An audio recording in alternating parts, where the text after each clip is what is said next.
Bien, bonjour à toutes et à tous. Donc, je suis Sébastien Jakubowski, je suis le directeur de l'ESP. Je suis vraiment très heureux d'être ce matin, cet après-midi pas encore, mais ce matin en tout cas, parmi vous, pour ouvrir officiellement cette 4e édition de la Journée des partenaires. Je tiens à remercier, allez-y, installez-vous, rentrez, l'ensemble des représentants des partenaires qui sont présents dans cet amphithéâtre au moment où je vous parle et qui bien évidemment continuent à accueillir les fonctionnaires stagiaires sur les stands qui sont dans le bâtiment des sites de formation de Villeneuve-d'Ascq. Je tiens à remercier les représentants des services académiques qui nous font l'honneur et l'amitié d'être parmi nous dans cet amphi, les représentants des universités, en particulier de l'Université de Lille, qui sont présents parmi nous également dans cet amphi ce matin, et puis bien évidemment vous remercier toutes et tous d'avoir répondu favorablement à notre invitation pour cette 4e édition de la Journée des partenaires. Alors la Journée des partenaires, comme je le disais précédemment, est maintenant un moment fort bien installé et bien institué au sein de l'ESP Lille-Nord-de-France dans son calendrier de formation au cours de l'année. C'est un moment fort qui permet de faire école, si je puis dire, et de faire école, ça n'est pas simple quand on est l'ESP Lille-Nord-de-France, avec 1700 fonctionnaires stagiaires vous êtes toutes et tous ici invités du premier degré, du second degré et des conseillers principaux d'éducation invités à l'occasion de cette journée. Mais c'est extrêmement difficile de faire école lorsque vous êtes disséminés sur l'ensemble des sites de formation de l'Académie de Lille, pour le premier degré à Villeneuve-d'Ascq, à Outreau, à Gravelines, à Valenciennes, à Arras, et puis bien évidemment Douai. Et pour le second degré, lorsque vous êtes répartis sur l'ensemble des sites universitaires, des 4 universités régionales avec lesquelles nous travaillons, l'Université Polytechnique des Hauts-de-France, l'Université du Littoral Côte d'Opale, l'Université d'Artois et bien entendu l'Université de Lille, sachant que ces universités sont elles-mêmes quasiment toutes multisites. L'Université de Lille est multisite, l'Université d'Artois est multisite et l'Université du Littoral Côte d'Opale est multisite. Ce qui fait que l'ESP Lille-Nord-de-France a aujourd'hui une véritable emprise territoriale et vous êtes toutes et tous fonctionnaires stagiaires répartis sur l'ensemble du territoire de l'Académie par l'objet de formation, mais aussi par les établissements scolaires dans lesquels vous avez été affectés au cours de cette année universitaire. Alors, je disais que la Journée des partenaires a pour mission et ambition de faire école. Il y a 2 moments forts qui permettent de faire école au cours de l'année pour vous, fonctionnaires stagiaires. D'abord, la journée d'accueil ou les journées d'accueil des fonctionnaires stagiaires fin août. Et donc, j'ai eu le plaisir avec Madame le recteur, puis avec l'ensemble de l'équipe de direction de l'ESP de vous accueillir le lundi puis le mardi de la semaine de rentrée fin août.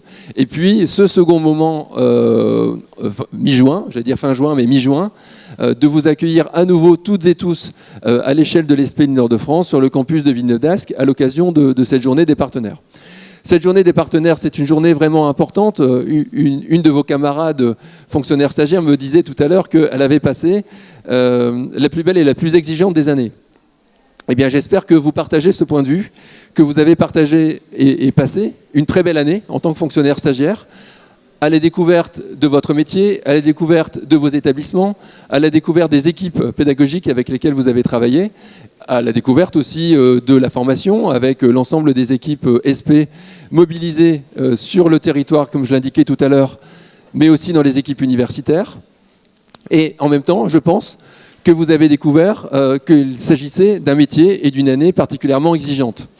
Je suis en train de signer les avis de titularisation des fonctionnaires stagiaires, voilà, qui vous concernent évidemment au premier chef. Donc, je sais... et vous savez aussi combien cette année a été particulièrement forte et particulièrement exigeante. J'espère en tout cas qu'elle vous a conforté dans le choix du métier que vous vous êtes choisi. Je n'en doute pas un seul instant, enfin en tout cas c'est vraiment ce que j'espère.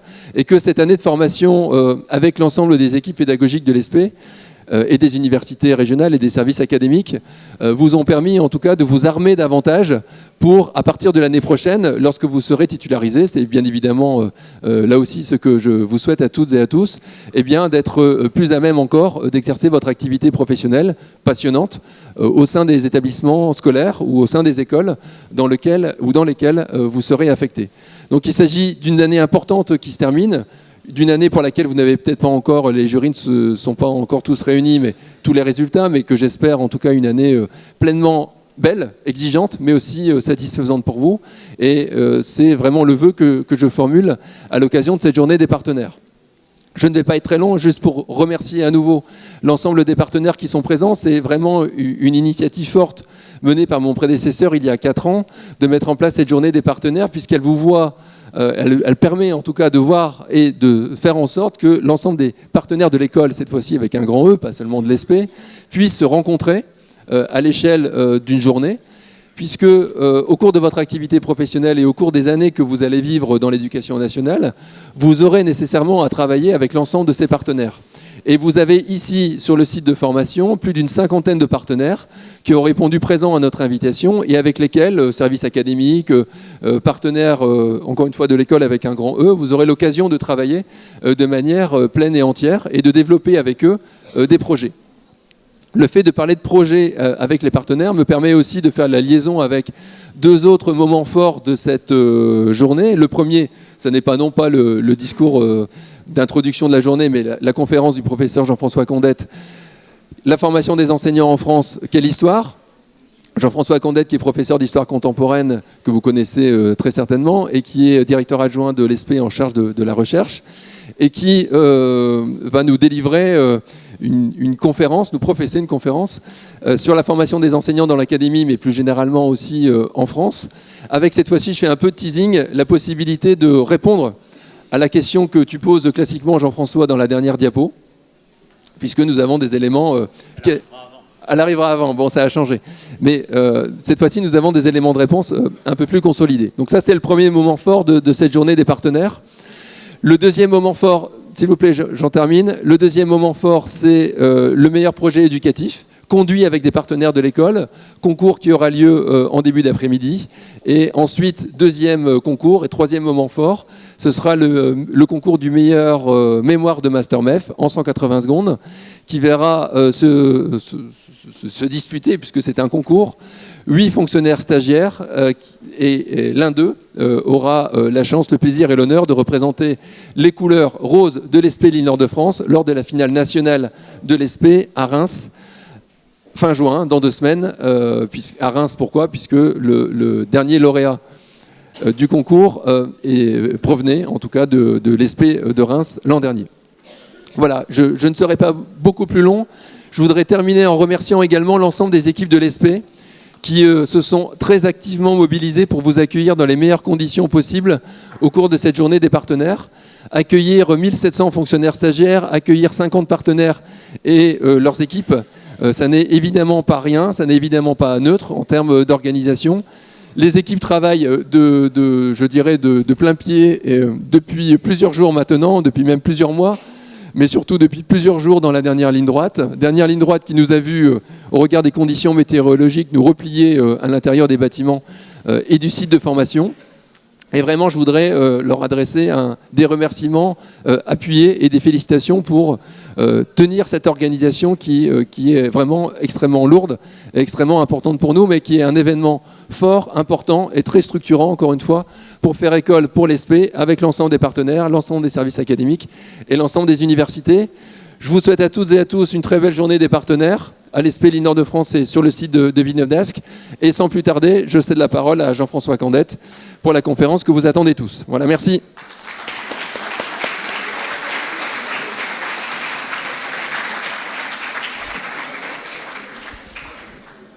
Très bien, merci monsieur le directeur. Vous m'entendez à peu près? Bon.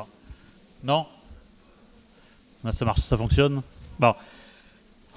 Alors bonjour à tous et bonjour à toutes. Alors je vais essayer en 30 minutes de faire une sorte d'aperçu de l'histoire de la formation des enseignants en France et éventuellement dans le Nord-Pas-de-Calais.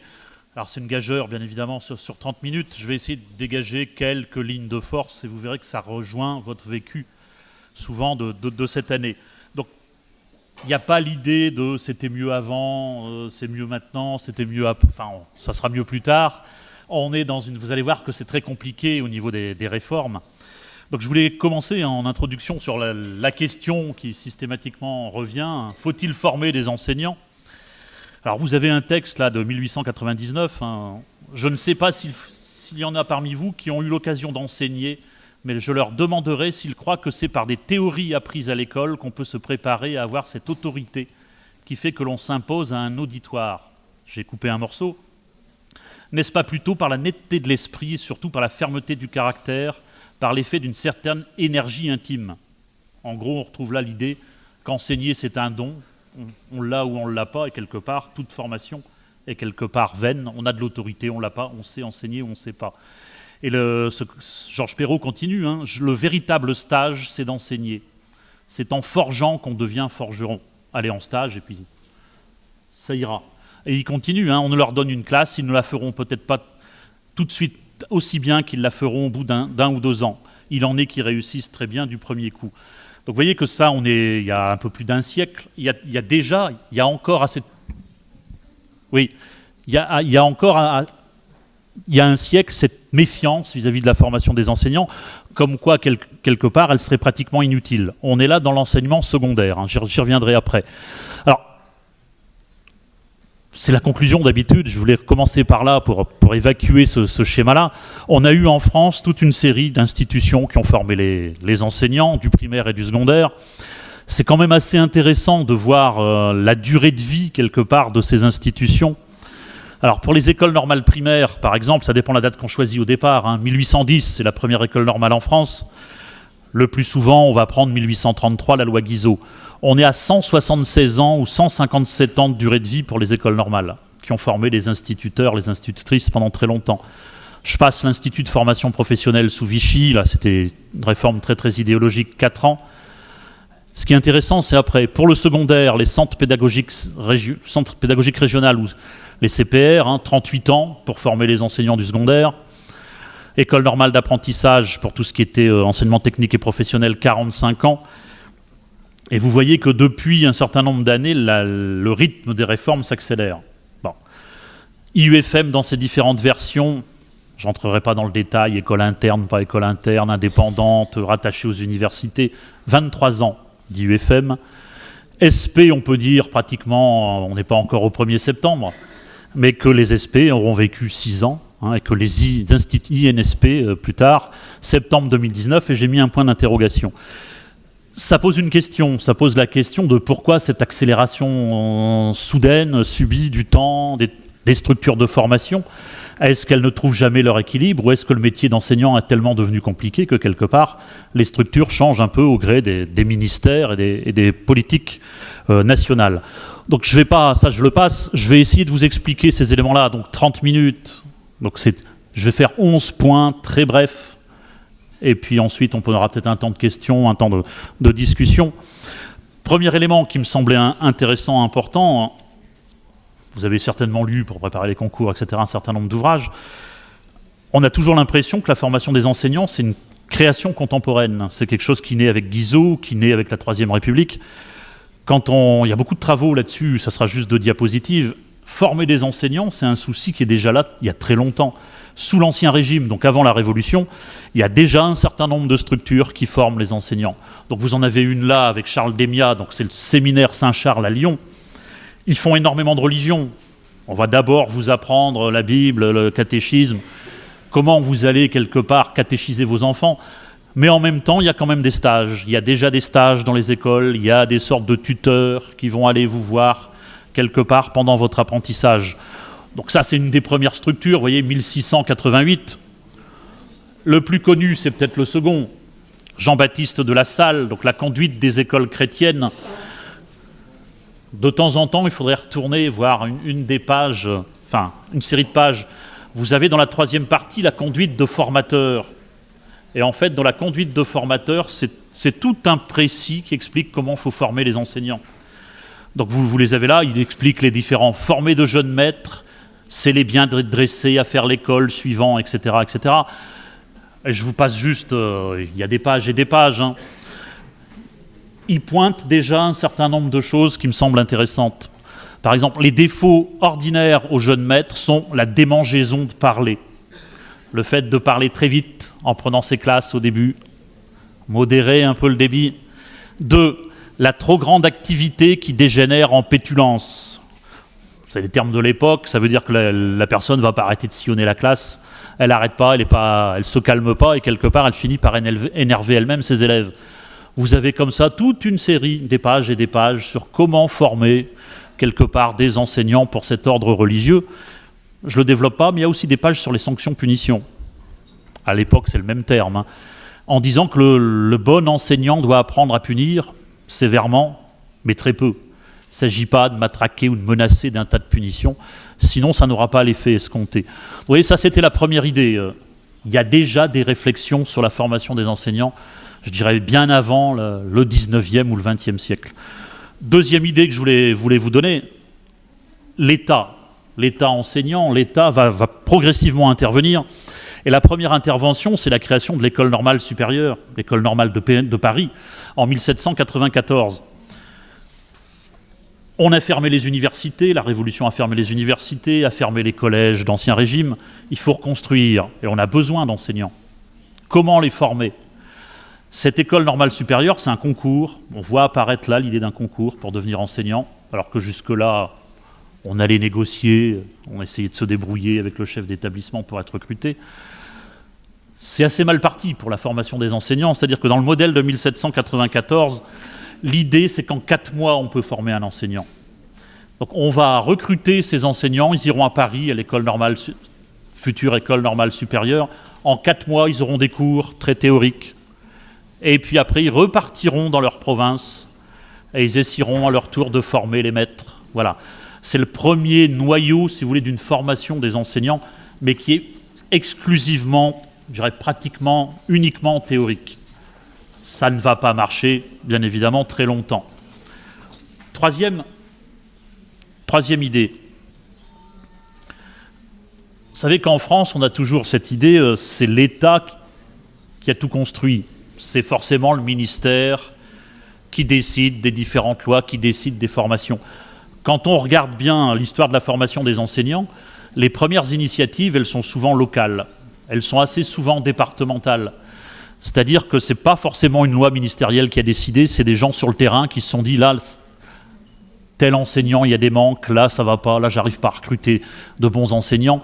Et vous avez là, en 1810, par exemple, dans ce que je vous projette, c'est le préfet, Lezé Marnésia, qui a créé la première école normale. Et ce n'est pas innocent, c'est à Strasbourg. C'est le modèle allemand. Les Allemands sont largement en avance par rapport à nous dans la formation des enseignants à cette époque-là. La première école normale de maître du primaire, c'est 1810 à Strasbourg.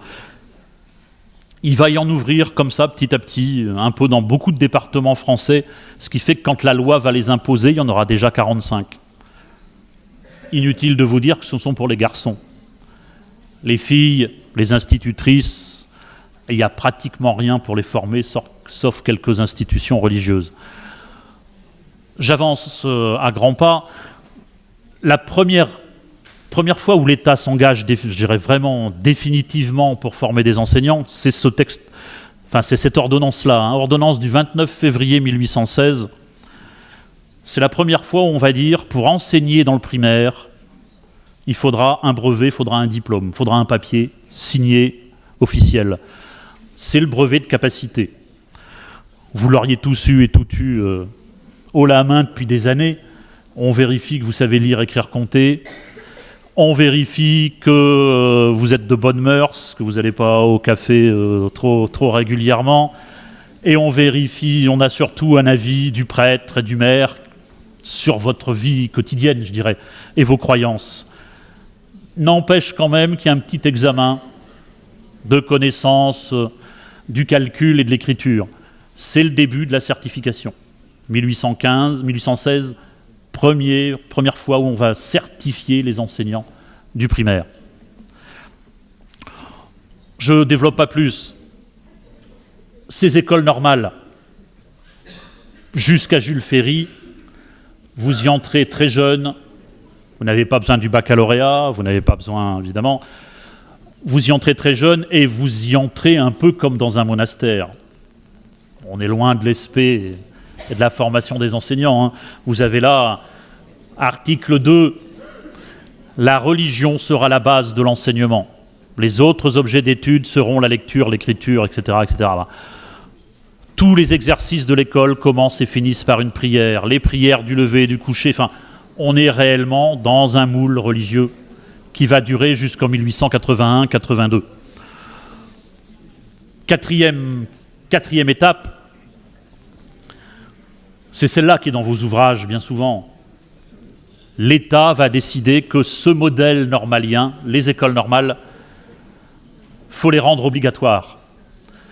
Donc la loi Guizot du 28 juin 1833, elle décide que tout département doit avoir une école normale de garçons. Bien évidemment de garçons. Les filles, ça reste, je dirais, subalterne, optionnel, s'il reste des fonds. Donc le plus souvent, elles restent formées dans des institutions religieuses. Dans le Nord-Pas-de-Calais, par exemple, ça va être à partir de 1833-34 que les premières écoles normales vont apparaître. Ça, je le passe, il n'y a pas de rupture dans les contenus. Lire, écrire, compter, la religion, énormément de religion. Ce qui est assez intéressant, par contre, c'est de voir qu'il y a des stages. On va commencer à mettre les professeurs des écoles, les instituteurs, institutrices, dans des écoles annexes. On va commencer à les observer, comment ils se débrouillent avec des élèves en vrai, en réalité. Donc vous l'avez dans l'article 3. Un petit focus sur le Nord-Pas-de-Calais. On n'est pas trop en retard, on n'est pas en avance par rapport aux autres départements, je dirais, aux départements français. Le département du Nord, très vite, crée une école normale. Alors pas ici à Villeneuve-d'Ascq, bien évidemment, et pas à Lille, à Douai. 1834, l'école normale de Douai ouvre pour les garçons. C'est plus au même endroit qu'aujourd'hui, mais on dirait que celle d'aujourd'hui était encore dans la tradition, quelque part, de cette école normale. 1834, un an après la loi. Le département joue le jeu. Bon. Pour les filles, à partir de 1840, il y a un cours normal qui est hébergé au sein d'une congrégation religieuse, l'institution des Dames de Flines à Douai. Elles forment des maîtresses très pieuses, très religieuses pour aller enseigner chez les filles. Bon. 1850, il y a la loi Fallou, après la révolution de 1848. Les écoles normales deviennent facultatives. Dans le Nord, on va la garder. L'école ne sera pas fermée, elle va rester. Elle continue à former des maîtres. Et la suite, elle est beaucoup plus classique. 1877, on est désormais sous la Troisième République. L'école normale s'installe où elle est aujourd'hui, à Douai, encore dans les bâtiments, donc à rue d'Arras. 1880, on ouvre cette fois-ci une école de filles. La loi Paul Bert a décidé que les filles avaient le droit aussi aux écoles normales. Vous voyez, dans le Nord, c'est assez linéaire. Le Pas-de-Calais est un peu plus traîne les pieds, parce que ça coûte cher. Vous voyez qu'en 1820, on crée un cours normal au sein d'un pensionnat religieux à Dohème, pas loin de Saint-Omer. C'est éloigné de tout, éloigné de la grande ville. Vous voyez ce qui compte. Et on va décider pendant très longtemps, pas d'école normale dans le Pas-de-Calais. On va mettre des boursiers dans l'école normale de Douai. On ne veut pas investir dans la formation des enseignants pendant longtemps. Donc il y a quelques boursiers qui vont à Douai.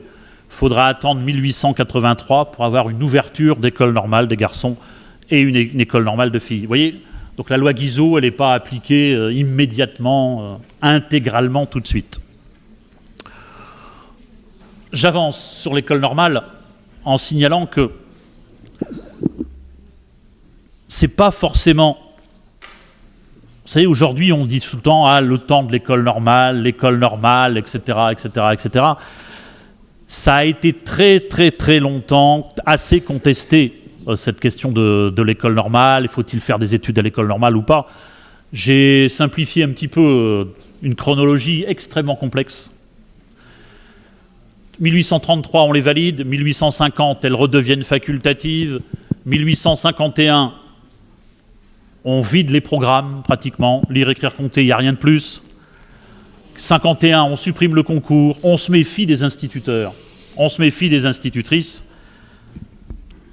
Si elles apprennent beaucoup de choses, elles vont peut-être avoir des exigences salariales un peu trop importantes. Elles vont peut-être contester la société de l'époque, qui ne donne pas beaucoup de droits à ces adultes, quelque part. Donc la période est quelque part une forme de réaction assez forte, et les écoles normales le payent. Tous les enseignants, formateurs d'enseignants qui n'étaient pas dans le discours officiel, vont souvent perdre leur place. Il y a un temps très difficile, là, pour les écoles normales. Le modèle ne fait pas l'unanimité. Une petite formation rapide sur le terrain a plus la faveur à cette époque-là. Et je réaccélère là-dessus. C'est à partir de 1864, 1868, qu'on va voir que les écoles normales reprennent quelque part du poil de la bête. Les programmes se réenrichissent, on fait un concours. S'il vous plaît, je vous remercie d'être un peu attentif à la conférence, s'il vous plaît. Merci. Et ensuite, on redéfinit les épreuves en 1866. Vous voyez, les écoles normales, on a l'impression plus de 30 ans, 130 ans, 140 ans. C'est une histoire, si on rentrait dans le détail, qui est extrêmement, extrêmement tourmentée. Avec beaucoup de réformes, beaucoup de réformes. C'est pas quelque chose de récent, lié à ces 10-15 ans. On cherche aussi un modèle de formation, théorique, pratique, enfin, j'y reviendrai un petit peu après. Cinquième idée, là c'est beaucoup plus connu, je pense, par vous. Troisième République, on est quelque part encore dans ces volontés-là. On va légitimer les écoles normales, mais on va retirer tout ce qui est contenu religieux. Donc on va laïciser, quelque part, la formation des enseignants, et en particulier des enseignants du primaire. Donc vous avez Paul Bert, Ferdinand Buisson et Jules Ferry. Alors je ne vais pas aller trop vite quand même. Paul Bert, il va dire que pour les filles, il faut aussi des écoles normales. C'est la loi de 1879. On ouvre une école normale de filles, il y en avait déjà de garçons, on va systématiquement dans chaque département ouvrir une école normale de filles. Ferdinand Buisson, c'est quelque part celui qui va mettre en place l'enseignement primaire dans ses contenus, dans sa laïcité, etc. Et Jules Ferry, je ne vous le présente pas, vous le savez, école gratuite, laïque, obligatoire. Chez nous, ça va se traduire par le développement considérable des écoles normales de Douai, des écoles normales d'Arras. Donc vous avez là une photo de l'école normale de Douai, je ne sais pas si vous connaissez un peu les lieux, c'est des anciennes galeries côté gauche, qui va être une des plus grosses, quelque part, de France, au niveau de la formation des enseignants du primaire. On transforme les contenus. On se rapproche des contenus, quelque part, tels qu'ils peuvent encore exister aujourd'hui. Donc vous voyez l'article de 1880 sur l'enseignement dans les écoles normales. L'enseignement dans les écoles normales primaires, soit d'instituteurs, soit d'institutrices, comprend, en dehors de l'instruction religieuse réservée aux ministres des différents cultes, on n'est pas encore totalement dans le système laïque, l'instruction morale et civique, on dirait aujourd'hui l'EMC, ça devient la première des disciplines, avant lire, écrire, compter. Et toute la suite de la déclinaison, c'est tout ce que finalement vous avez aussi presque fait cette année, la lecture, l'écriture, la langue, les éléments de la littérature française, l'histoire, la géographie. On va essayer de faire que l'instituteur ou l'institutrice ait une culture scientifique la plus large possible. Je ne l'ai pas dit, je préfère le préciser. On rentre à l'école normale, on passe le concours, on rentre à l'école normale, et vous avez 3 ans de formation. Donc c'est toute la différence, peut-être quand même encore avec aujourd'hui. Vous êtes interne dans ces écoles normales pour 3 ans, la première année très théorique, deuxième année alternance, stage, etc. Troisième année où il y a un peu plus de stages encore. Et vous êtes bien évidemment, pendant ces 3 ans, logé, nourri, blanchi, habillé, un petit peu payé. Donc c'est aussi ça qu'il faut bien comprendre, c'est la temporalité de formation qui a quand même assez fortement évolué au cours du temps. C'est ce qu'on va appeler les séminaires laïques. Les gens y entrent tout jeunes, et en sortent souvent assez transformés, militants républicains, militants de la laïcité. Est-ce que ce sont tous de très bons enseignants ? Il faudrait regarder les bulletins d'inspection qu'on a dans les archives. Un certain nombre sont très bons, certains autres ne sont pas forcément excellents non plus. Et il ne faut surtout pas imaginer que toute la génération d'instituteurs ou d'institutrices passe par les écoles normales. Enfin, plus on travaille là-dessus, plus on se rend compte qu'il y a une bonne... Alors, pourcentage ne va rien vouloir dire, qu'il y a une bonne partie des enseignants qui échappent à tout système de formation, même à cette époque-là. Un concours d'école normale, c'est 30-40 places par an, pour les garçons, pour les filles, dans un département bien souvent. Il faut bien plus d'enseignants que ça. Donc on recrute on dirait aujourd'hui des contractuels ou des... Il y avait aussi beaucoup de gens qui échappaient au système de formation. On le sait un peu moins. Tout ce qui est lié à la laïcité, qui va devenir extrêmement importante, former aux valeurs de la République, former quelque part à cette idée d'une sorte de neutralité religieuse, c'est pas à vous d'aller convertir les enfants, on va isoler le mercredi pour faire le catéchisme, enfin le jeudi à l'époque. Il y a toute cette réflexion extrêmement intéressante qui pourrait donner des pistes de recherche. On a beaucoup de traces de ces enseignements-là. Une page, par exemple, d'une copie d'un élève normalien à 3 en 1904, je ne vais pas tout lire. Hein. Au sein, on peut opposer les sages, vous voyez ce que j'ai mis en gras. C'est tout cet apprentissage d'une morale laïque. Quand je vais être instituteur ou institutrice dans mon village ou dans mon quartier, il faut que je sois un modèle. J'incarne la République, j'incarne l'État enseignant.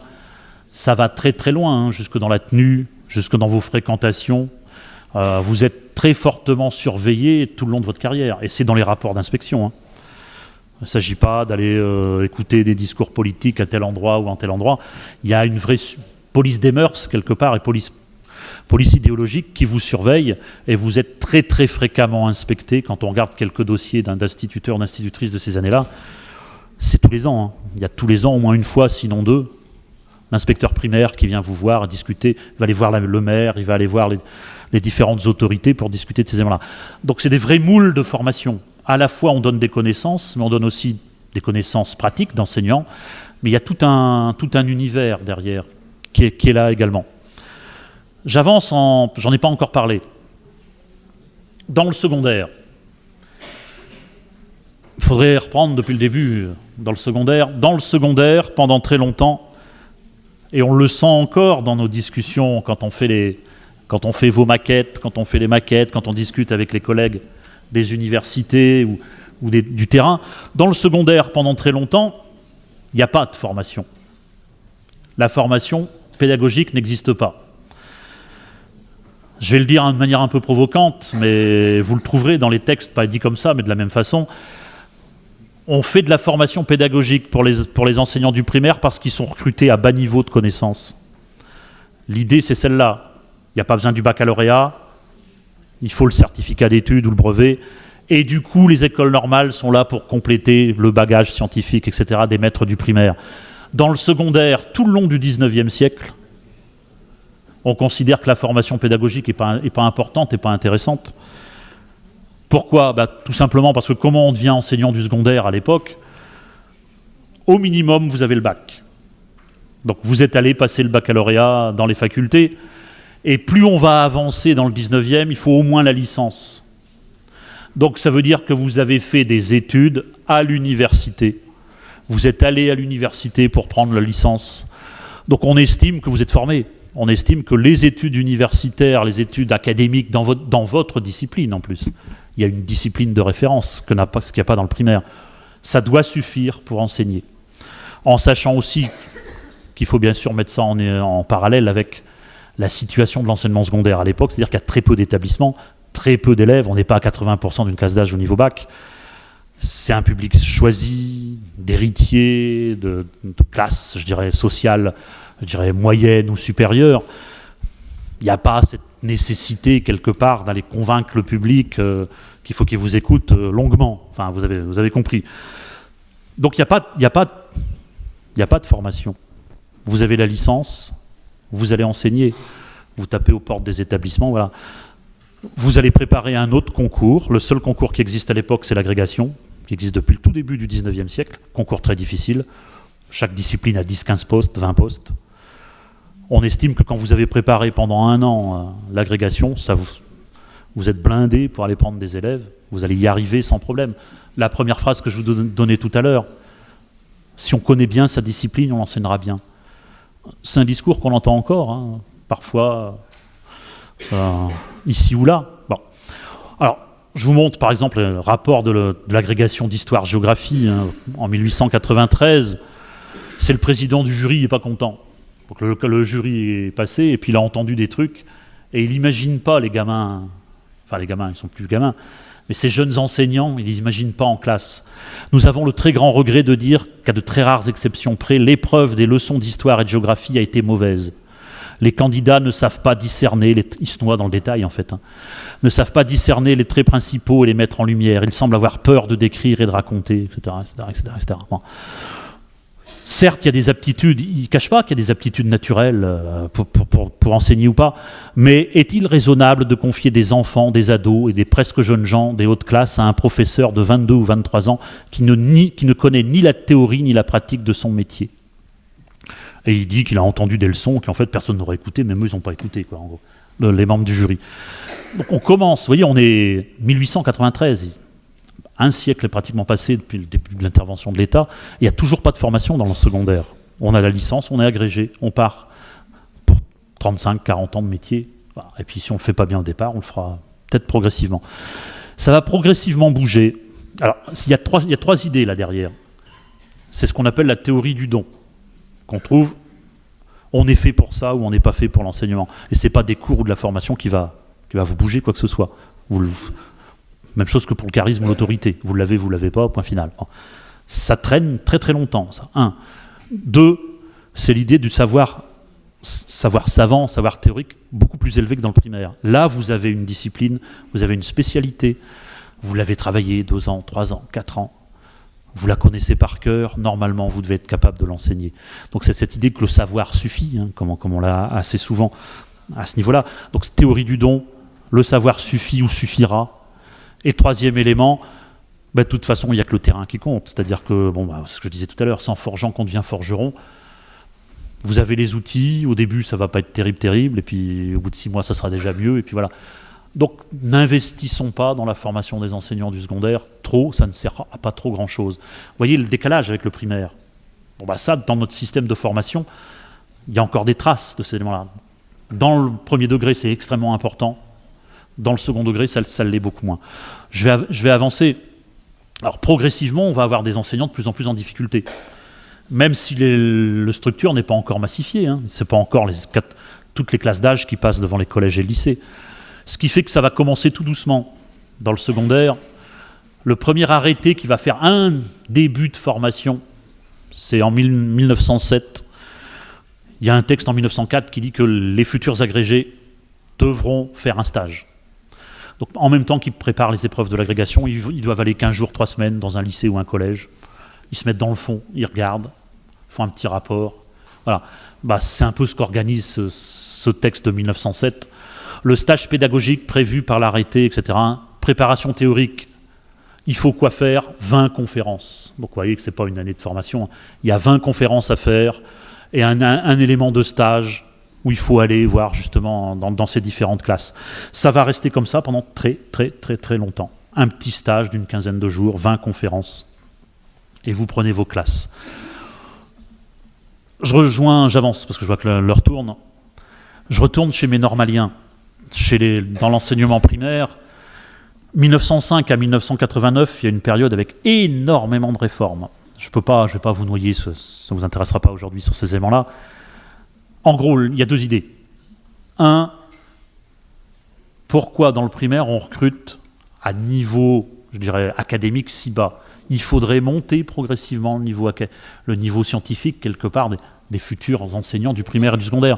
Ils ont aussi des savoirs à diffuser. Donc vous l'avez très nettement dans des discours de 1904. Hein. Plus l'instituteur sera cultivé, plus substantiel et précis sera son enseignement. Il serait vraiment étrange que dans les universités et les lycées, un professeur ne puisse bien enseigner les lettres ou les sciences que s'il les possède à fond, et qu'à l'école primaire, il suffise pour être apte à les enseigner, de ne pas les avoir apprises, ou tout du moins de les mal savoir. Un petit vernis de quelques heures, et puis voilà, hop, vous êtes bon pour aller enseigner, parce que c'est le primaire. Vous voyez, ça cogite dans tous les bureaux ministériels, ça cogite sur le terrain. Il faudrait hausser le niveau de recrutement des enseignants. Le projet, vous l'avez en dessous, hein, c'est 1937, Jean Zay, Front Populaire, donc la gauche au pouvoir en France. Le projet ne sera pas adopté, hein. Il n'y aura jamais de majorité, on rapproche de la guerre, il n'aura pas le temps de faire passer la réforme. Si la réforme était passée, il exigeait le bac. Donc, normalement, ça devait être 37, on devait exiger le baccalauréat pour devenir professeur des écoles, instituteur, institutrice. Et il réformait toute la formation en disant, ils vont d'abord aller préparer le bac au lycée, comme ça ils seront avec tous les élèves quelque part, des classes sociales un peu plus élevées, ils auront un savoir plus important, et seulement après ils reviendront à l'école normale. La loi passe pas, arrive la période trouble noire de Vichy. Bien évidemment, Vichy va s'en prendre beaucoup aux instituteurs, aux enseignants. Je passe les mesures d'épuration contre les enseignants d'origine juive, francs-maçons, communistes, etc.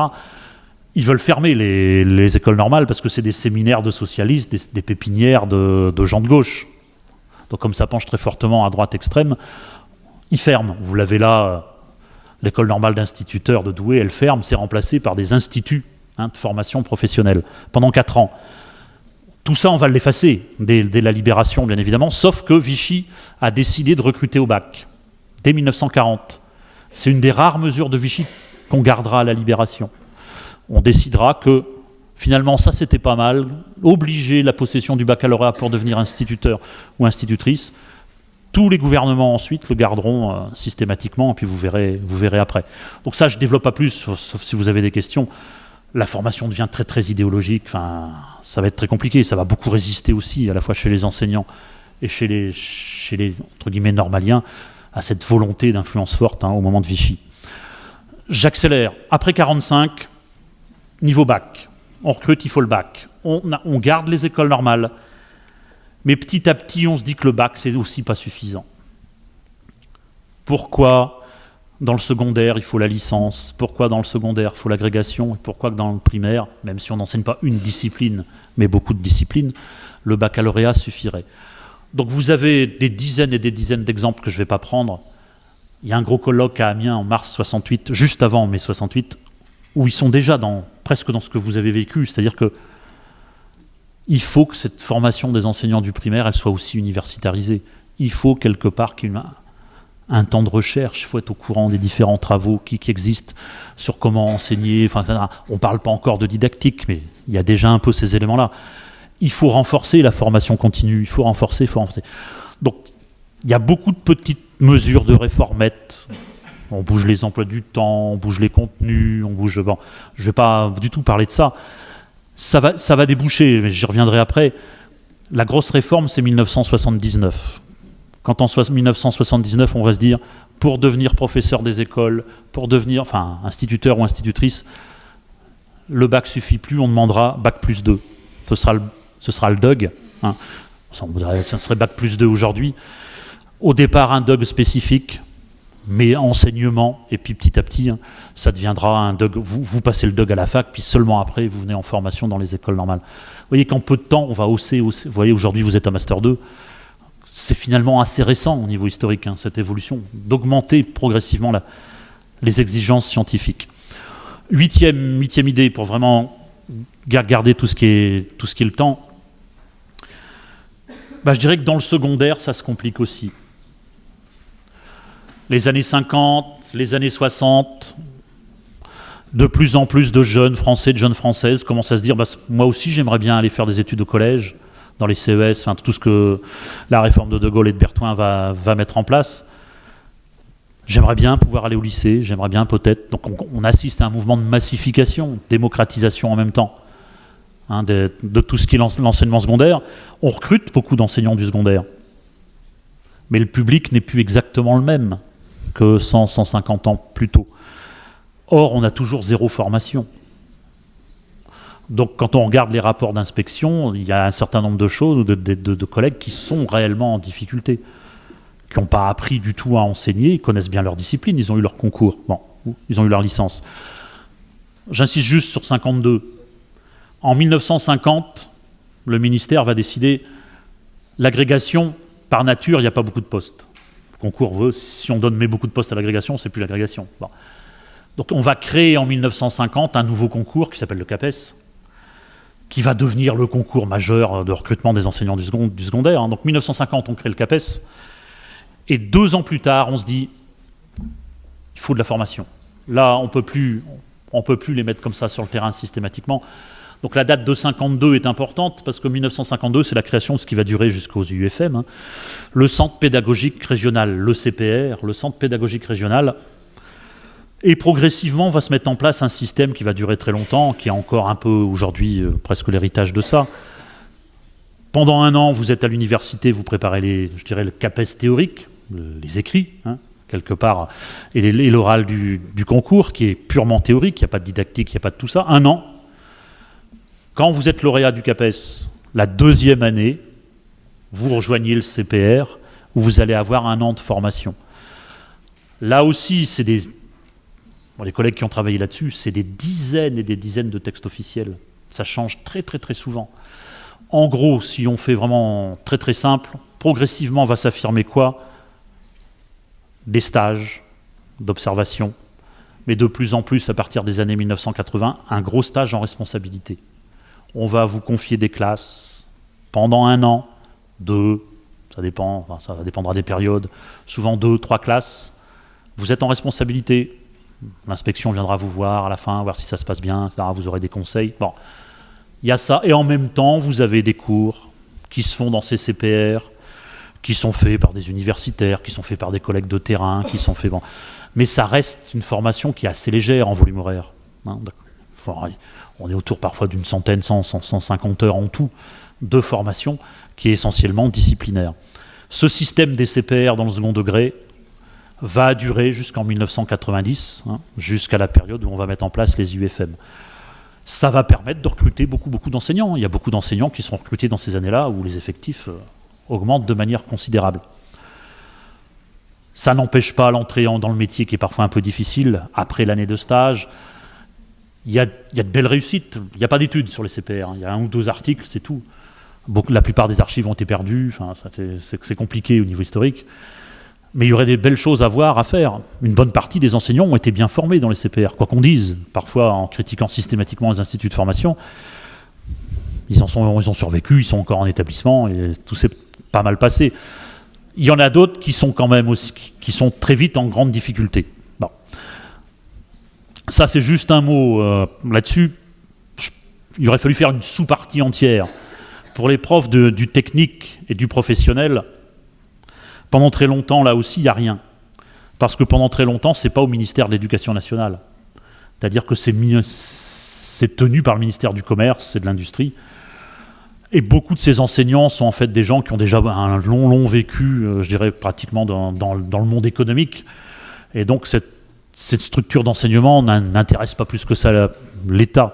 Et c'est en 1945 qu'on va créer vraiment ce qu'on appelle les ENNA, hein, les écoles normales nationales d'apprentissage quelque part, qui vont permettre, vous êtes ici dedans, hein, dans le bâtiment à côté, de former ces professeurs du technique et du professionnel.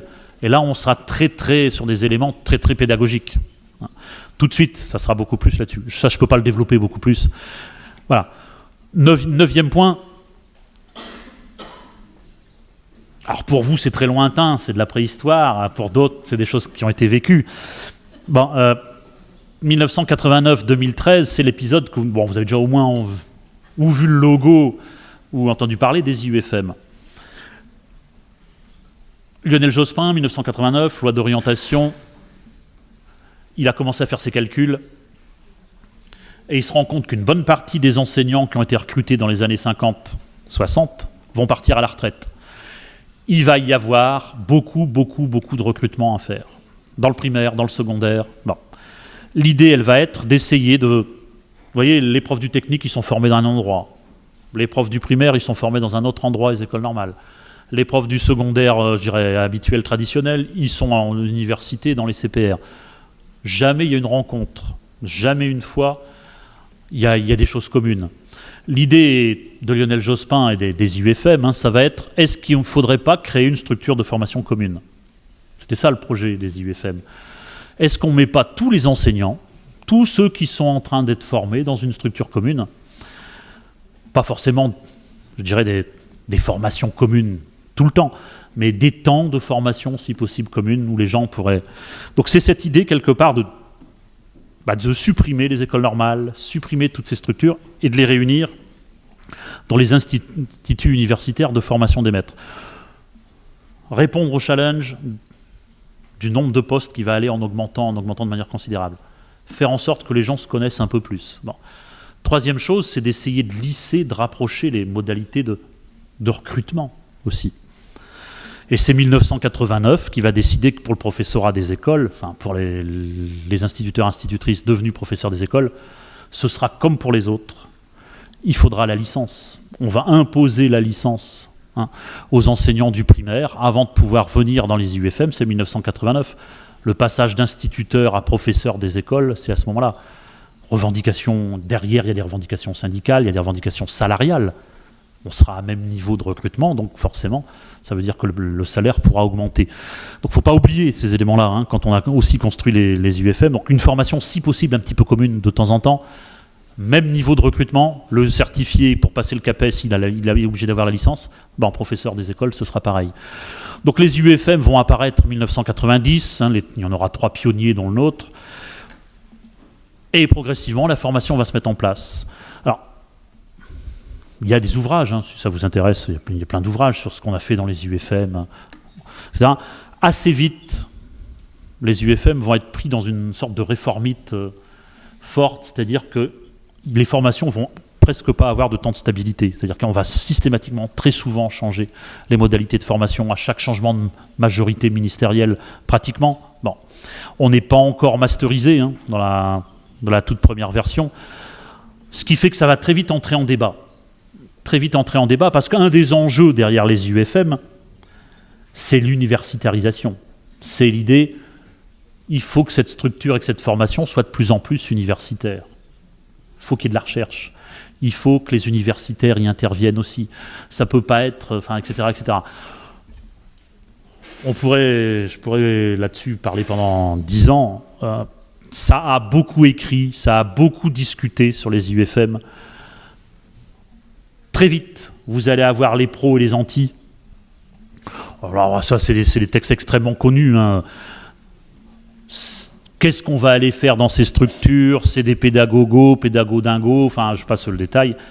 C'est la domination des sciences de l'éducation très théorique, on va perdre le lien au terrain. Voyez le texte qui est là très connu, hein, d'Elisabeth de Fontenay, Catherine Kinsler, Alain Finkielkraut, qu'on voit des fois encore à la télé là-dessus. Hein, voyez la fin. Hein. En gros, ce qui est important, c'est le savoir disciplinaire. Et qu'est-ce qu'on va faire dans ces instituts? Progressivement, vous voyez, ce n'est pas en introduisant dans l'école la culture hip-hop qu'on donnera aux professeurs les moyens de bien faire leur travail. Pédagogie n'est pas démagogie. L'instruction publique ne doit pas devenir une sous-traitance de la communication sociale, etc. Les élèves ont droit d'avoir des maîtres qualifiés, capables. Enfin, c'est le discours qu'on entend encore parfois, anti-formation, qui dit que finalement, c'est de la pure théorie qu'on va faire dans ces instituts. Or, à l'époque, il y a aussi le stage. Hein. Je ne vais pas développer plus que ça. Et puis on trouve, alors ceux-là, évidemment, souvent font la une des journaux. Vous avez aussi tout un tas de bilans qui sont plus positifs, moins... Vous voyez ce que dit le monde de l'éducation en 99. Hein, 10 ans après leur création, les instituts universitaires de formation des maîtres sont installés dans le paysage. Dans l'ensemble, le défi de la massification a été relevé. Les UFM ont beaucoup recruté d'enseignants. La plupart des enseignants qui sont aujourd'hui dans les établissements, ils ne sont pas tous en difficulté, ils ne sont pas tous en train de regretter amèrement le choix qu'ils ont fait professionnel. Donc c'est que quand même, quelque part, il y a eu un temps de formation qui a quand même pas mal fonctionné. Ce qui a posé souci, bien évidemment, c'est cette culture commune entre premier degré, second degré.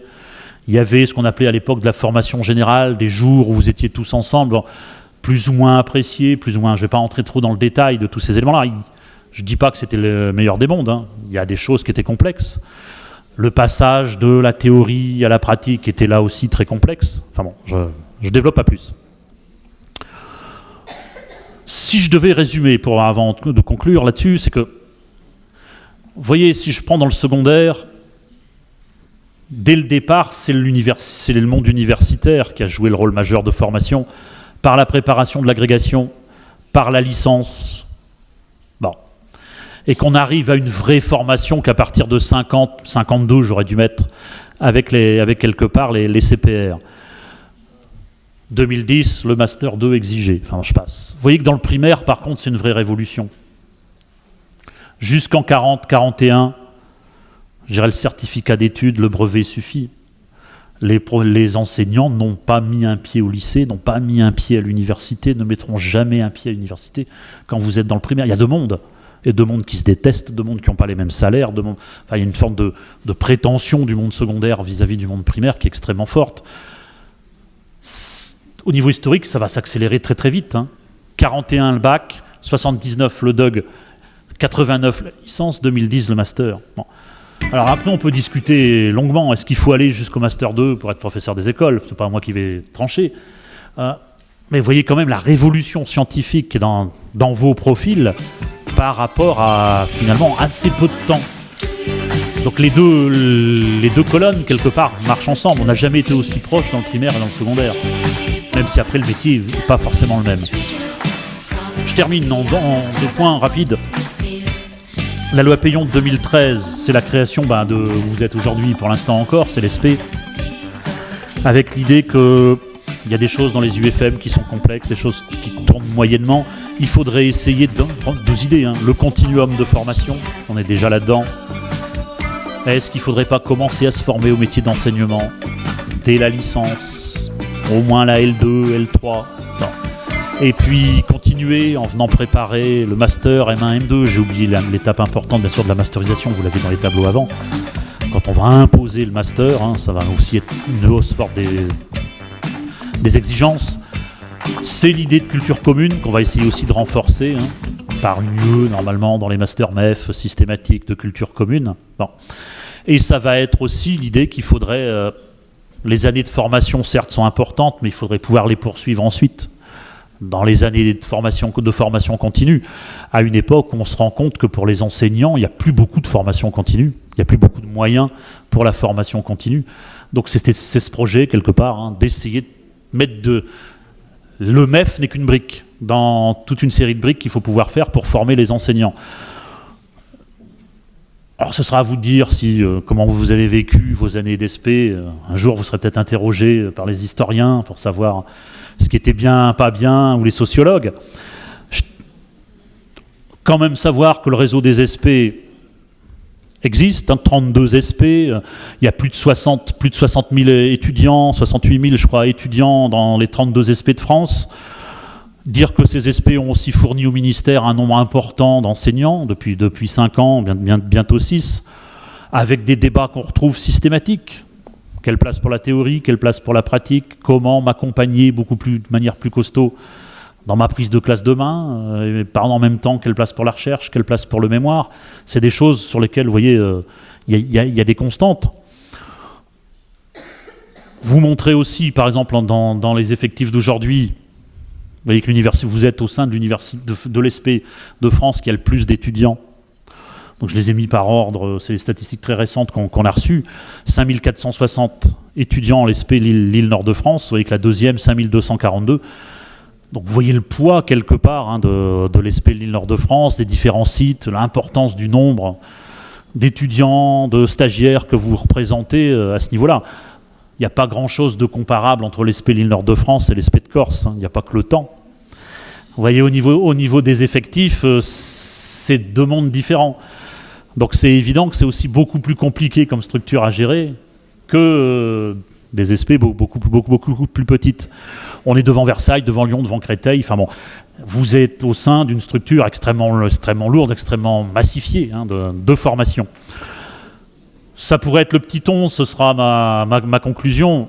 Je ne vais absolument pas ni justifier ni critiquer la réforme qui va nous arriver. Vous savez bien qu'en septembre 2019, normalement, les SP auront disparu, donc 6 ans d'existence, on raccourcit encore la durée de vie des institutions. Et dans le projet de loi sur l'école de la confiance tel qu'il est en train d'être examiné, vont apparaître les instituts nationaux supérieurs du professorat et de l'éducation. Donc ces instituts, l'idée de départ, c'est d'essayer de faire en sorte que ces 32 ex-SP, les formations sont extrêmement différentes d'une SP à l'autre. Donc c'est l'idée d'essayer de réaffirmer quand même un cadre un peu plus commun à l'ensemble du territoire, avec aussi l'idée, vous l'avez lu, vous êtes tenu au courant, de réaffirmer quand même la place majeure des fondamentaux, le lire, écrire, compter, en particulier dans le premier degré, avec l'idée de la création d'un référentiel de formation qui serait commun à l'ensemble des SP de France, quelque chose de très très très très ciblé, très très précis. Voilà. Donc si je devais terminer, je vais terminer là. Bon, évidemment, les caricatures, elles valent ce qu'elles valent. Former des enseignants, j'aurais pu ajouter les cadres de l'éducation. Vous devinez au calendrier politique qu'il y a des enjeux politiques derrière. Il y a des enjeux politiques systématiques dans la formation des enseignants, parce que former un enseignant, ça veut dire, derrière, qu'est-ce qu'on en fait de cet enseignant? Qu'est-ce qu'on veut qu'il fasse? Et vous savez très bien qu'on vous en demande de plus en plus dans la société actuelle. L'enseignant, il doit apprendre, il doit diffuser des savoirs, il doit former à telle chose, à la citoyenneté, à la santé. Bon. Il y a derrière toujours un projet politique. De plus en plus des projets politiques. Apprendre à vivre ensemble, etc. Donc ce qui fait que souvent maintenant, le changement de majorité, changement de ministre fait qu'on en a une sorte de politisation forte de ce dossier de la formation des enseignants, qui n'est pas forcément toujours idéal pour avoir des formations qui se stabilisent, qu'on ait le temps de tester, d'améliorer petit à petit. On sort d'une réforme pour souvent entrer dans une autre. Ça, c'est clair. Je dis, le bac, pendant longtemps, on n'y a pas touché. Vous avez compris que là, la réforme est en cours aussi. Le monde de la formation des enseignants, il change à très grande vitesse. Bon. Des enjeux scientifiques et épistémologiques constants, avec des débats qu'on va avoir de nouveau dans les nouvelles maquettes. Qu'est-ce qui est important dans la formation des enseignants? D'abord, assurer des savoirs. On n'enseigne pas des choses qu'on ne sait pas. Donc il y a la place des savoirs quand même fondamentale. Mais ce n'est pas suffisant, on a bien compris dans ce que je voulais vous montrer. Il y a aussi des pratiques, il y a aussi des... Alors j'aime pas le mot parce que c'est des recettes, mais il y a des techniques, il y a des choses à faire ou à ne pas faire. Tout ça, ça doit s'apprendre à un moment ou à un autre. Quand? Où? Comment? C'est tout le métier qui est derrière. C'est quoi un enseignant du 21e siècle? C'est quoi un enseignant aujourd'hui à ce niveau-là? Des enjeux corporatistes que je ne voulais pas cacher, qui sont récurrents. Alors je sais pas, j'ai l'impression que j'ai coupé. Enfin c'est pas grave, j'ai fini. Des enjeux corporatistes récurrents, c'est-à-dire que qui forme? Est-ce que c'est l'université? Est-ce que c'est une structure à part? Est-ce que ce sont les autorités académiques, le rectorat? Donc c'est un jeu à 3 ou 4 systématiquement, et toute réforme fait rejouer la répartition des pouvoirs entre université, monde rectoral, institutions de formation. Et il y a bien évidemment des enjeux financiers derrière, c'est-à-dire que est-ce qu'on vous paye un an à mi-temps? Est-ce qu'on vous paye un an à temps plein? Enfin, vous voyez les enjeux qu'il y a là derrière, on ne fait pas n'importe quelle formation. C'est pas grave. Mais de toute façon, j'avais fini là. Donc, merci. Et puis j'ai essayé, vous voyez, en 35 minutes de